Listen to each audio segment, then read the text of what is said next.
विद्यार्थी मित्रांनो, नमस्कार. मी दराडे सर, वाघिरे हायस्कूल सासवड येथून बोलत आहे. आज आपण इयत्ता 10वी इतिहास पाठ दुसरा, इतिहास लेखन भारतीय परंपरा, इतिहास लेखन भारतीय परंपरा याविषयी माहिती घेणार आहोत. पाठातील महत्त्वाचे मुद्दे. पहिला मुद्दा आहे भारतीय इतिहास लेखनाची वाटचाल.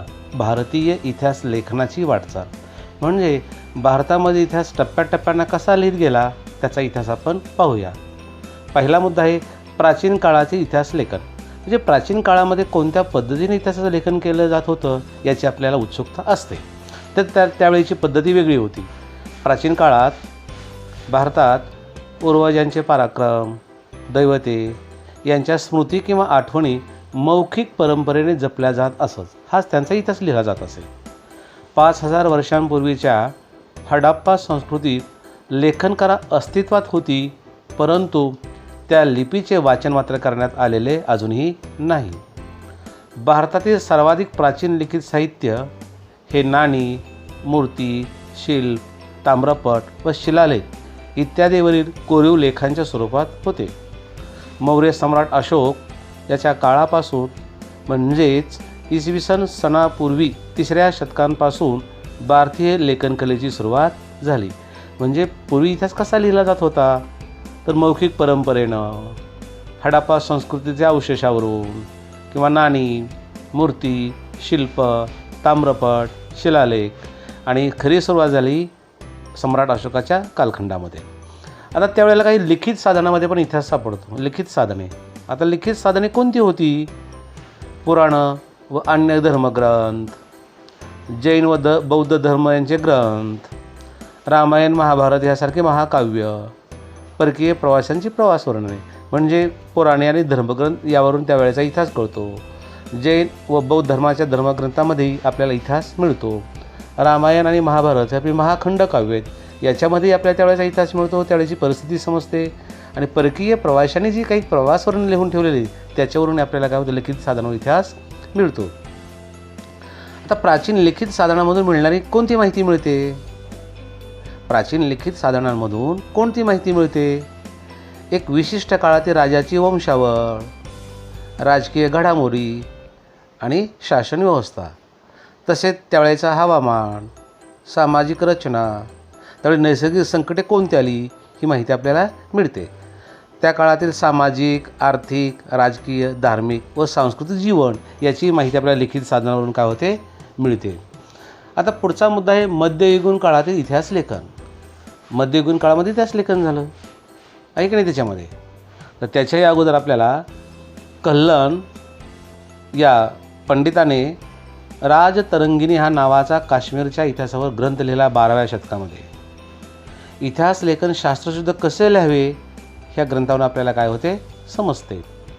त्यावेळीची नाणी, कोरीव लेख, प्राचीन वास्तूंचे अवशेष यांच्या नोंदी या ग्रंथावरून आपल्याला काय होतात, मिळतात. आता मध्ययुगीन काळातील इतिहास. याच्यामध्ये मध्ययुगीन कालखंडामध्ये काही मुस्लिम इतिहासकार होऊन गेलेले आहेत. मुस्लिम इतिहासकार त्यांच्यामध्ये म्हणजे प्रमुख जियाउद्दीन बर्नी हा मुस्लिम इतिहासकार. यांचा प्रसिद्ध ग्रंथ तारीख-ई-फिरोज शाही. तारीख-ई-फिरोज शाही याच्यामध्ये त्यांनी कोणते विचार मांडलेत? एक, राजांच्या पराक्रमाचे व कल्याणकारी धोरणांचे वर्णन पुरेसे नाही. राजांच्या दोषांचे व चुकीच्या धोरणांचेही वर्णन करावे. तत्कालीन विद्वान व्यक्ती कोणत्या, त्यांचं साहित्य, संत अशा व्यक्तींच्या सामाजिक प्रभावाचे वर्णन करावे असं जियाउद्दीन बर्नी सांगतो. नंतर बाबरचा प्रमुख ग्रंथ आहे तुझुक-ई-बाबरी. तुझुक-ई-बाबरी या ग्रंथामध्ये त्यांनी सांगितलेले युद्धांची वर्णने केलेले, प्रवास केलेल्या प्रदेशांची व शहरांची वर्णने त्यांनी केलेले, स्थानिक अर्थव्यवस्था, रीतिरिवाज, वनस्पती व सृष्टी यांची माहिती या आत्मचरित्रात दिलेली आहे. तिसरा मुस्लिम इतिहासकार अबुल फजल यांनी अकबरनामा नावाचा ग्रंथ लिहिला आहे. या ग्रंथाची वैशिष्ट्ये अशी आहेत: अधिकृत नोंदणीच्या आधारे ऐतिहासिक कागदपत्राचे संकलन करून हा ग्रंथ लिहिलेला आहे असं मानलं जातं. मिळालेल्या माहितीची विश्वासार्हता छाननी केलेली आणि पूर्वग्रहविरहित आणि वास्तववादी संशोधन पद्धती या ग्रंथामध्ये आहे. म्हणून हा ग्रंथ प्रमाणबद्ध असा मानला जातो इतिहासामध्ये. आता मुस्लिम इतिहासकारांच्या लेखनाची काही वैशिष्ट्य होती पहा. मुस्लिम इतिहासकारांच्या लेखनाची काही वैशिष्ट्य होती ती याप्रमाणे. मध्ययुगीन भारतामधील मुस्लिम इतिहासकारांच्या लेखनावर अरबी व फारसी इतिहास लेखनाचा प्रभाव होता. म्हणजे त्यांना जी भाषा अवगत होती त्याच्यामध्ये जे साहित्य होतं त्याच्यावरती इतिहासकाराचा प्रभाव त्यांच्या लेखनावरती पडलेला होता असं दिसून येतं. मुघल राज्यकर्त्यांची स्तुती व त्यांच्याची असलेली निष्ठा या लेखनातून व्यक्त होते. समर्पक पद्य, उतारे आणि सुंदर चित्रांचा अंतर्भाव लेखनात करण्याची पद्धत सुरू केली. ही याची काय आहे, त्याची वैशिष्ट्ये आहेत. या ठिकाणी दिलेली वैशिष्ट्ये आहेत. पुढे आहे अकबर बखर वाङ्मय प्रकार आहे. पुढचा आहे इतिहासाचा प्रकार बखर वाङ्मय. आता बखरीमध्ये कोणकोणते विषय? छत्रपती शिवरायांचे कारकिर्दीचे वर्णन आहे, सभासदांची बखर आहे, होळकरांची कैफियत, होळकरांच्या घराण्यांचे वर्णन, पानिपतच्या लढाईचे वर्णन, भाऊसाहेबांची बखर, पानिपतची बखर आणि पानिपतच्या तिसऱ्या लढाईचं वर्णन या बखरीमध्ये केलेलं आहे. याच्याहून आपल्या त्यावेळेचा इतिहास काय होतो माहिती होते आणि मिळतो त्यावेळेचा इतिहास. आता आधुनिक काळामध्ये इतिहास लेखनाला सुरुवात कशी झाली पहा. आधुनिक काळामध्ये 19व्या शतकात ब्रिटिश राजवटीत भारतीय पुरातत्वांच्या अभ्यासाला सुरुवात झाली. म्हणजे इंग्रज भारतामध्ये आले आणि पुरातत्व अभ्यासाला त्यांनी काय केली, सुरुवात केली. तेव्हापासून इतिहास आपल्याला मिळतो. पुढे अनेक ब्रिटिश अधिकाऱ्यांनी भारतीय इतिहासासंबंधी लेखन केलं. त्यावर वास्तववादी धोरणांचा प्रभाव जाणवतो. कारण ते प्रत्यक्ष भारतामध्ये राहिलेले आहेत, त्यावेळीची भारताची परिस्थिती पाहिलेली, म्हणून प्रत्यक्ष हे पुरावा आहे असं मानलं जातं. भारतीय संस्कृतीविषयीचा पूर्वग्रह दूषित दृष्टिकोन त्यांच्या लेखनात दिसून येतो. एक मात्र दोष आहे की भारताविषयी पूर्वग्रह दूषित त्यांचा पाहण्याचा दृष्टिकोन जसा होता तसाच त्या लेखकांचा प्रभाव त्यांच्या लेखनावरती पडलेला आहे. आता या भारतीय इतिहास लेखनामध्ये प्रमुख ऐतिहासिक ब्रिटिश अधिकारी कोण? ते प्रत्यक्ष भारतामध्ये राहिलेले आहेत. भारताचं त्यांनी वर्णन प्रत्यक्ष पाहिलेलं आहे आणि त्यावरून त्यांनी इतिहासाचं काय केलेलं आहे, लेखन केलं आहे. म्हणजे भारतीय इतिहास लेखन करणारे ब्रिटिश अधिकारी कोण होते त्यांची आपण माहिती आता घेऊया. अलेक्झांडर कनिंगहॅम यांनी the ancient geography of India हा ग्रंथ लिहिला आहे. या ग्रंथामध्ये त्यांनी उल्लेख केलेला आहे भारतीय पुरातत्व सर्वेक्षण खात्याचे पहिले सरसंचालक अलेक्झांडर कनिंगहॅम होते. अनेक प्राचीन स्थळांचे उत्खनन केले त्यांनी. बौद्ध ग्रंथामध्ये उल्लेख असलेल्या ठिकाणांचे उत्खनन केले आणि संशोधनपर लेखन यांनी केलेलं आहे. दुसरे आहेत इतिहासकार जॉन मार्शल. यांचा महत्त्वाचा ग्रंथ आहे द बुद्धिस्ट आर्ट ऑफ गंधार आणि तक्षशिला. हे 2 ग्रंथ लिहिलेले आहे, द बुद्धिस्ट आर्ट ऑफ गंधार आणि तक्षशिला. याच्यामध्ये यांनी हडप्पा संस्कृतीचा शोध कसा लागला, भारतीय संस्कृती 5000 वर्षांपूर्वीची आहे हे त्यांच्या संशोधनाने आपण सिद्ध केलेलं आहे. तिसरे लेखक जेम्स मिल यांचा ग्रंथ आहे the history of British India. British इतिहासकाराने भारतीय इतिहासावर लिहिलेला पहिला ग्रंथ आहे. लेखनात वस्तुनिष्ठ दृष्टिकोनाचा अभाव आहे, मात्र भारतीय संस्कृतीविषयी पूर्वग्रह दूषित दृष्टिकोन याच्यामध्ये जाणवतो. दुसरे इतिहासकार mount Stuart Elphinstone the history of India यांचा ग्रंथ आहे द हिस्ट्री ऑफ इंडिया. हे मुंबईचे गव्हर्नर होते. अनेक सामाजिक व शैक्षणिक क्षेत्रात त्यांनी काय केलेलं आहे, सुधारणा केलेल्या आहेत. पुढचा इतिहासकार जेम्स ग्रँड डफ यांनी a history of the Marathas भारतीय संस्कृती आणि इतिहास यांना कमी लेखनाची प्रवृत्ती या ग्रंथातून जाणवते. मराठ्यांचा संपूर्ण इतिहास या ग्रंथात दिलेला आहे. दुसरे लेखक पुढचे आहेत कर्नल डॉट. यांचा ग्रंथ आहे टॉड्स ॲनल्स ऑफ राजस्थान. राजस्थानचा पहिला इतिहास यांनी लिहिला आहे. या ग्रंथातही भारतीयांना कमी लेखनाची प्रवृत्ती आढळून येते. दुसरे आहेत विल्यम हंटर म्हणतो आपण त्यांना. यांचा ग्रंथ आहे British history of the India. याच्यामध्ये हिंदुस्थानचा द्विखंडात्मक इतिहास लिहिला आहे, 2 खंडामध्ये लिहिला इतिहास. त्यांच्या लेखनात निपक्षपाती वृत्ती दिसून येते असे इतिहासकार. आता मित्रांनो, पुढचा जो टप्पा आहे, भारतीय इतिहास लेखनाला सुरुवात कशी झाली. भारतीय इतिहास लेखनाची वैशिष्ट्ये काय. तर पहिलं वैशिष्ट्य आहे वसाहतवादी इतिहास लेखन. वसाहतवादी इतिहास लेखन. ब्रिटिश अधिकाऱ्यांच्या आणि ख्रिस्ती धर्मप्रचारकांच्या यात समावेश होतो. भारतीय संस्कृती गौण आहे ही त्यांची दृष्टी लेखनात जाणवते. वसाहतवादी ब्रिटिश सत्तेच्या समर्थनासाठी त्यांनी इतिहास लेखन केलेलं आहे.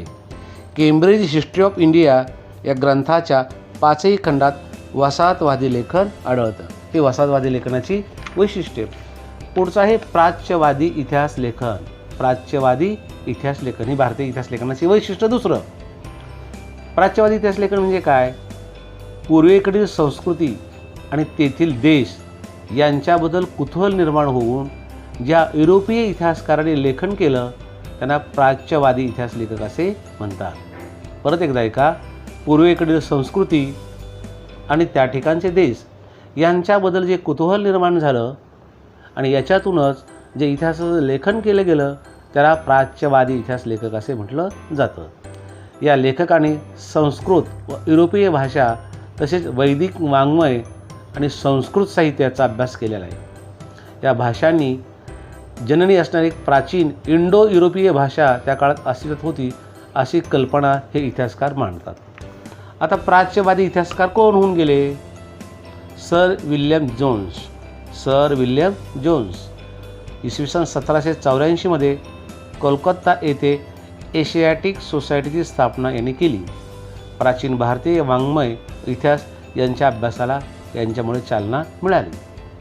पुढचे प्राच्यवादी इतिहासकार आहेत Friedrich Max Muller. Friedrich Max Muller Sanskrit साहित्यांचा गाढा अभ्यास होता. हितोपदेश या संस्कृत ग्रंथाचा जर्मन भाषेत अनुवाद त्यांनी केला आहे.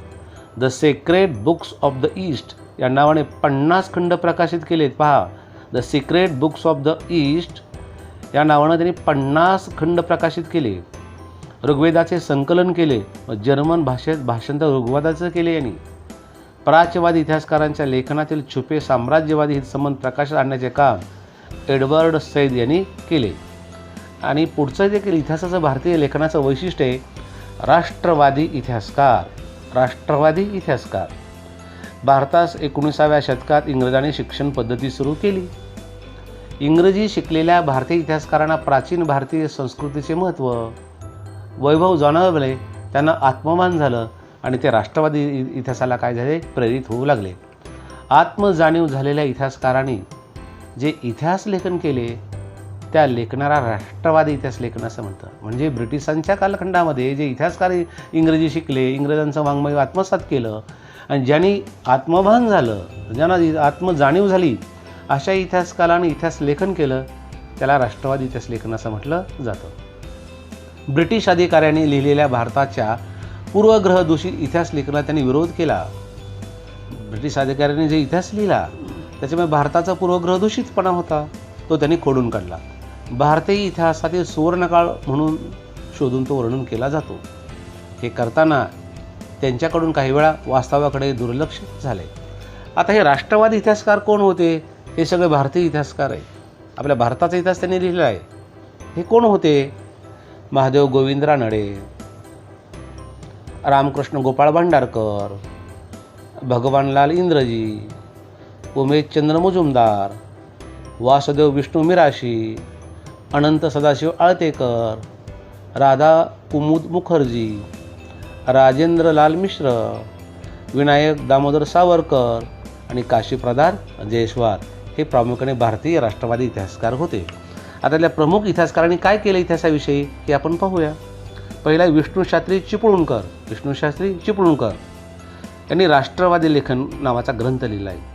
महाराष्ट्रातील राष्ट्रवादी इतिहास लेखनास त्यांनी प्रेरणा दिलेली. दुसरं Mahadev Govind Ranade the rise of the Maratha power नावाचा ग्रंथ लिहिला. The rise of the Maratha power त्या ग्रंथामध्ये त्यांनी म्हटलेलं आहे की मराठी सत्तेच्या उदयाची पार्श्वभूमी मांडलेली आहे. मराठी सत्तेच्या उदयापूर्वीची महाराष्ट्रातील सामाजिक, सांस्कृतिक, धार्मिक क्षेत्रांमधील जागृती प्रतिपादन केलेली आहे. पुढे प्रसिद्ध इतिहास विका राजवाडे यांनी मराठ्यांच्या इतिहासाची साधने 22 खंड लिहिलेले. मराठ्यांच्या इतिहासाची साधने असे 22 खंड लिहिले. यामध्ये भारत इतिहास संशोधक मंडळाची स्थापना त्यांनी केलेली आहे. इतिहास लेखनाविषयीची त्यांची मतं आहेत. स्थळ, काळ व व्यक्ती या तिघांची सांगड म्हणजे ऐतिहासिक प्रसंग होय. स्थळ, काळ आणि व्यक्ती याच्यामध्ये इतिहासाची सांगड असावी, त्याला इतिहासाचा प्रसंग असं म्हटलं जातं. इतिहास म्हणजे भूतकाळातील समाजाचे सर्वांगीण जीवनदर्शन होय. बघा, इतिहासाची व्याख्या केली. इतिहास म्हणजे भूतकाळातील समाजाचे सर्वांगीण जीवनदर्शन होय. आपला इतिहास आपणच लिहिला पाहिजे. अस्सल कागदपत्रांच्या आधारे इतिहास लिहिला पाहिजे असं त्यांचं मत होतं. स्वातंत्र्य विदास Savarkar, the Indian war of independence 1857, the Indian war of independence 1857 नावाचा ग्रंथ त्यांनी लिहिला. या ग्रंथामध्ये भारतीयांना ब्रिटिशाविरुद्ध लढण्यासाठी प्रेरणा मिळाली. हा ग्रंथ वाचून भारतीयांना इंग्रजाविरुद्ध लढण्यासाठी प्रेरणा मिळाली. राष्ट्रवादी इतिहास लेखनाला चालना मिळाली. पुढे गोविंद सखाराम सरदेसाई यांनी मराठा रियासत नावाचा ग्रंथ लिहिला. मराठी रियासत, मराठ्यांचा समग्र इतिहास लेखन या खंडात प्रकाशित केलेला आहे. रियासतकार या नावानेच सरदेसाई यांना ओळखलं जातं. आता स्वातंत्र्योत्तर काळातील इतिहास लेखन, स्वातंत्र्योत्तर काळातील इतिहास, स्वातंत्र्यानंतर इतिहास लेखन याला मार्क्सवादी इतिहास म्हणतो. मार्क्सवादी इतिहासाचा एक प्रकार होता. भारतीय स्वातंत्र्यानंतर काही इतिहास लेखन केलं गेलं. त्याच्यामध्ये एक पहिलं होतं मार्क्सवादी इतिहास. यांचा विचार मार्क्सवादी इतिहासकारांचा असा आहे, उत्पादनाची साधने व उत्पादन प्रक्रियेतील मानवी संबंध यांचा उहापोह मार्क्सवादी इतिहास लेखनात दिसून येतो. सामाजिक घटनांचा सर्वसामान्य लोकांवर काय परिणाम होतो याचे विश्लेषण ह्या इतिहासामध्ये केलेलं आहे. भारतीय कम्युनिस्ट पक्षाचे संस्थापक कॉम्रेड डांगे यांनी प्रिमिटिव्ह कम्युनिटिझम टू स्टे फ्री या ग्रंथात मार्क्सवादी इतिहास लेखनाचेच वर्णन केलेलं आहे. याच्यामध्ये कोण कोण होते हे भारतीय मार्क्सवादी इतिहासकार? दामोदर कोसंबी, कॉम्रेड श्रीपाद अमृत डांगे, कॉम्रेड शरद पाटील, रामशरण शर्मा हे इतिहासकार. पुढे एक इतिहास लिहिला गेला वंचितांचा इतिहास. समाजातील हजारो वर्षांपासून उपेक्षित असलेल्या समाजवर्गाचा इतिहास लिहिण्याची सुरुवात मार्क्सवादी इतिहास लेखनापासून झाली. जे समाजापासून उपेक्षित आहेत, वंचित आहेत, यांचा इतिहास लिहायला काय झाली? सुरुवात झाली. तसेच समाजाच्या तळाशी असलेल्या लोकसमूहापासून इतिहास लेखनाची सुरुवात झाली पाहिजे असे अँटोनिओ ग्रामची या इटालियन तत्त्वज्ञानाने मते मांडली. गुलामगिरी या ग्रंथात महात्मा फुले यांनी शूद्रांचा आणि धर्माच्या नावाखाली होत असलेल्या स्त्री व शूद्रांच्या शोषणाचा इतिहास सांगितलेला आहे. गुलामगिरीमध्ये हा सुद्धा इतिहासाचा एक प्रकारचा. डॉक्टर बाबासाहेब आंबेडकरांनी आपल्या हू वेअर द शूद्राज व द अनटचेबल्स या ग्रंथात दलितावरील होणारा अन्याय, भारताच्या राजकीय व सांस्कृतिक जडणघडणीतील महत्त्व यांनी याच्यामध्ये सांगितलेलं आहे. पुढे होता स्त्रीवादी इतिहास. स्त्रियाविषयी इतिहास लिहिला गेला. हा एक इतिहासाचा प्रकार आहे. स्त्रीवादी इतिहास लेखनासमोरील आव्हाने कोणती होती? प्रारंभीच्या काळात पुरुष इतिहासकार असल्याने स्त्रियांच्या कामगिरीकडे दुर्लक्ष झालं. त्यावर प्रकाश काय टाकला गेलेला नाही. म्हणजे पुरुष इतिहासकार असल्यामुळे त्यांनी पुरुषांचाच इतिहास लिहिला, पण स्त्रियांचा इतिहास लिहिला गेला नाही. स्त्रियांनी निर्मिलेल्या साहित्याचे संशोधन व संकलन करणे आणि इतिहासातील स्त्रियांच्या स्थानांचा नव्याने विचार करणे. आता या स्त्रीवादी इतिहास लेखिका कोण कोण होत्या? ताराबाई शिंदे यांनी स्त्री पुरुष तुलना हा ग्रंथ लिहिला. भारतातील पहिल्या स्त्रीवादी इतिहास लेखन असणारा हा ग्रंथ आहे. भारतातील हा पहिला ग्रंथ आहे की स्त्रीवादी लेखनाचा पहिला ग्रंथ आहे. पुरुष प्रधान व्यवस्था व जाती व्यवस्थेला यांनी काय केला? विरोध केला या ग्रंथामध्ये. Pandita Ramabai, the high caste Hindu woman स्त्रियांच्या जीवनावर हा काय महत्त्वाचा ग्रंथ आहे.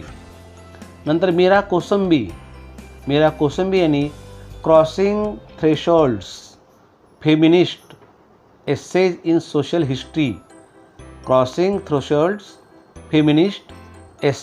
सोशल हिस्ट्री हा नावाचा ग्रंथ लिहिलेला आहे. या ग्रंथामध्ये पंडिता रमाबाई भारतातील पहिल्या कार्यरत स्त्री डॉक्टर रखमाबाई यांच्या कार्यावरील निबंध लिहिलेला आहे. स्त्रियांच्या दृष्टिकोनातील सामाजिक वर्ग, जात या संबंधी लेखन त्यांनी केलेलं आहे. शर्मिला रेगे ह्या दुसऱ्या स्त्रीवादी लेखिका यांनी writing caste, writing gender, reading Dalit women's testimonies हा ग्रंथ लिहिला आहे. महाराष्ट्राच्या स्त्रियांची दयनीय अवस्थेवर त्यांचे लेखन केलेलं आहे. दलित स्त्रियांच्या आत्मचरित्रावर त्यांनी लिहिलेल्या निबंधाचे संकलन या ग्रंथात त्यांनी काय केलेलं आहे. मित्रांनो, या पाठामध्ये आपण भारतीय इतिहास परंपरा कशी होती हे आपण काय केलेलं पाहिलं आहे. म्हणजे भारतामध्ये इतिहास लेखनाला चालना कशी मिळाली, तर सुरुवातीला आपण प्राचीन काळातील इतिहास लेखन कशा प्रकारचं होतं, त्याची वैशिष्ट्ये कोणती, प्राचीन इतिहासाची लिखित साधने कोणती, कल्लन नावाचा ग्रंथ कोणता होता, प्राचीन लिखित साधनामुळे आपल्याला कोणती माहिती मिळते. पुढचा टप्पा मध्ययुगीन काळातील इतिहास लेखन. यामध्ये मुस्लिम इतिहासकार, मुस्लिम लेखकांची वैशिष्ट्य, त्यांचे ग्रंथ हे आपण पाहिलेलं आहे. नंतर बखर एक प्रकार आहे, तर बखरींचाही पण आपण अभ्यास केलेला आहे. कोणाची बखर आहे आणि कुठल्या बकरीमध्ये काय काय सांगितलेलं आहे. नंतर भारतीय इतिहास लेखन करणारे ब्रिटिश अधिकारी कोण, त्यांनी कोणते ग्रंथ लिहिले हे आपण पाहिलं. आणि भारताला खरी इतिहासाला सुरुवात कशी झाली हे आपण पाहिलं. त्याच्यामध्ये इतिहासाला सुरुवात झाली, वसाहतवादी इतिहास लेखन केलं गेलं पहिलं. नंतर प्राच्यवादी इतिहास लेखन केलं गेलं. प्राच्यवादी इतिहासकार कोणते, त्यांची मतं कोणती. राष्ट्रवादी इतिहास लेखन केलं गेलं पुढे. मग राष्ट्रवादी इतिहासकार कोणते, राष्ट्रवादी इतिहासकारांनी कोणते ग्रंथ लिहिले, त्या ग्रंथामध्ये त्यांनी काय काय नमूद केलेलं आहे. पुढे पाहिले भारतीय स्वातंत्र्य काळानंतरचा इतिहास. याच्यामध्ये मार्क्सवादी इतिहास, वंचितांचा इतिहास, स्त्रीवादी इतिहास, त्याची वैशिष्ट्ये कोणती, आणि स्त्रीवादी इतिहास लेखिका कोणत्या होऊन गेल्या याचा आपण काय केलेला आहे, अभ्यास पाहिलेला आहे. याच्यामध्ये महत्त्वाचं हे याच्यामध्ये आहे. मुलांनो, बखरचा एक अर्थ तुम्हाला सांगतो. बखरचा अर्थ आहे शब्दांचा कोशातील अर्थ, हकीकत, बातमी, इतिहास, कथानक, चरित्र असा बखरचा अर्थ होतो. खबर या पारशी शब्दापासून तो बनलेला आहे. खबरपासून बखर बनलेला आहे. मूळचा शब्द पारशी. ज्या काळात मराठीवर फारसी भाषेचा प्रभाव होता त्या काळात मराठीत बखरी लिहिल्या गेल्या. ऐतिहासिक साहित्यातील एक गद्य लेखन प्रकार म्हणून बखरीकडे पाहिलं जातं. उत्तर पेशवाईत इसवी सन 1760 ते 1850 या दरम्यान 200 बकरी लिहिल्या गेलेल्या आहेत. पानिपतच्या युद्धावर, शिवाजी महाराजांवर अनेक बकरी लिहिलेल्या आढळतात. बकरीतून त्यावेळेची लोकस्थिती, त्यांचे वर्णन समजतं, इतिहास समजतो. परंतु इतिहासातील काटेकोरपणा त्यात नाही. शिवरायांचे, भाऊसाहेब पेशव्यांचे वा पानिपतच्या युद्धाचे वर्णन बखरकार अतिरंजितपणे हे करतात. त्यातून त्यांची उत्तम निवेदनशैली दिसून येते. बकरीतील अलंकारिक वर्णने, सुभाषितांचा वापर, सुविचारवाजा वाक्य, वीररस या शोकास्मरपूर्ण वर्णन यामुळे बकरीकडे इतिहासापेक्षा मराठी साहित्याचा प्रकार बनवण्याचा मग काय केलं पाहिला जातो. मला वाटतं मुलांनो, हा पाठ तुम्हाला आवडला असेल. प्रत्येक वाक्य नीट ऐका, परत परत लावा, परत परत ऐका. त्याच्यामध्ये इतिहासकार कोणते, त्यांचे वैशिष्ट्य कोणते, त्यांचं कोणते इतिहास लिहिलं. मला वाटतं हा पाठ तुम्हाला नक्की आवडला असेल असं मी गृहीत धरतो. आणि लाईक करा, सबस्क्राईब करा. आणि जो मी आता तुम्हाला स्वाध्याय देणार आहे तो स्वाध्याय तुमच्या कृतीपत्रिकेच्या प्रश्नांच्या क्रमांकानुसारच दिलेला आहे. या धड्यामध्ये मी जो तुम्हाला अभ्यास देणार आहे तो कृतीपत्रिकेच्या प्रश्नांच्या पहिल्या क्रमांकापासून 5व्या प्रश्नापर्यंत जे प्रश्न असतात इतिहासाचे पहिले 1 ते 5 प्रश्न, त्या प्रश्नांच्या क्रमानुसारच तुम्हाला मी अभ्यास देणार आहे. त्याची उत्तरे व्यवस्थित लिहा, बोर्डाच्या नियमानुसार लिहा आणि मला वैयक्तिक कळवा. आवडला ना हा पाठ तुम्हाला? शाबास, धन्यवाद, थँक्यू.